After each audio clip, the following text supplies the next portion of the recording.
magluluto ako ng Fidowa. May paella.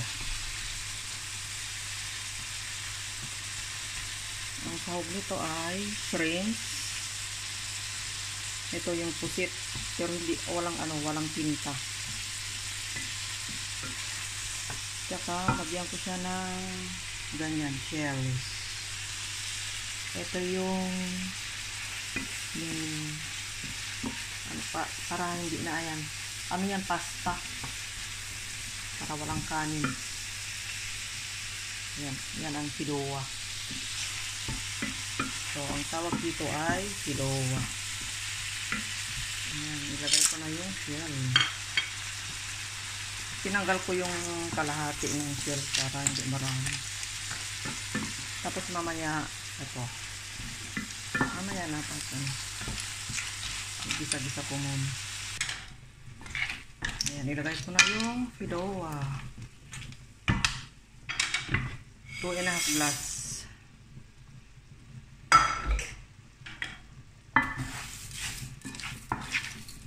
Or kahit 1 minute na ilagay ko muna. 1 minute. Tapos lagyan ko ng kaldo ng isda. 2.5 glass. 5 glasses of kaldo or water ang ilagay ko. Lagyan ko rin siya ng asafran. Yan yung pangpakulay.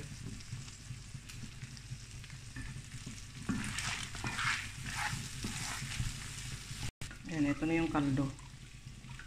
Yung pinaglagaan ko ng ng ulo ng shrimps. Ito rin, tsaka yung kaldo ng isda. Yung ulo ng isda. Sinukat ko na ito. Ayan.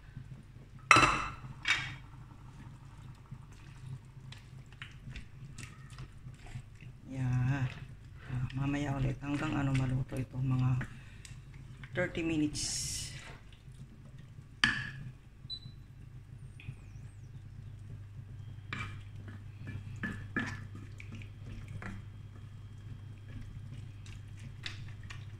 Sarap. Walang bitchin ito. Puro natural. Kasi malinamnam na yung kaldo. Tsaka yung shrimps.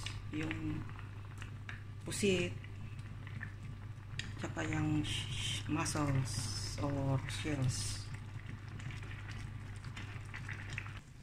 Ayan, malapit na. Malapit na siyang maluto.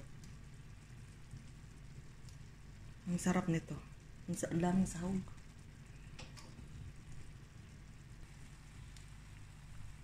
Ayan, malapit na maluto. Ang sarap. Sarap. Sarap talaga. Konti na lang yung tubig. Pero yung pasta, okay na siya. Luto na. Ano na lang yung tubig. Hindi na siya gagalaw. Nakadikit na siya.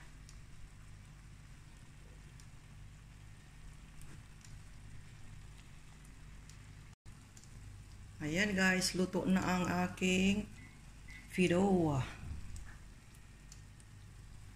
Paella din, kaya lang hindi rice. Hindi rice yung ginamit ko. Ayan ang Fidowa, yung pasta. Muchas gracias. Thanks for watching.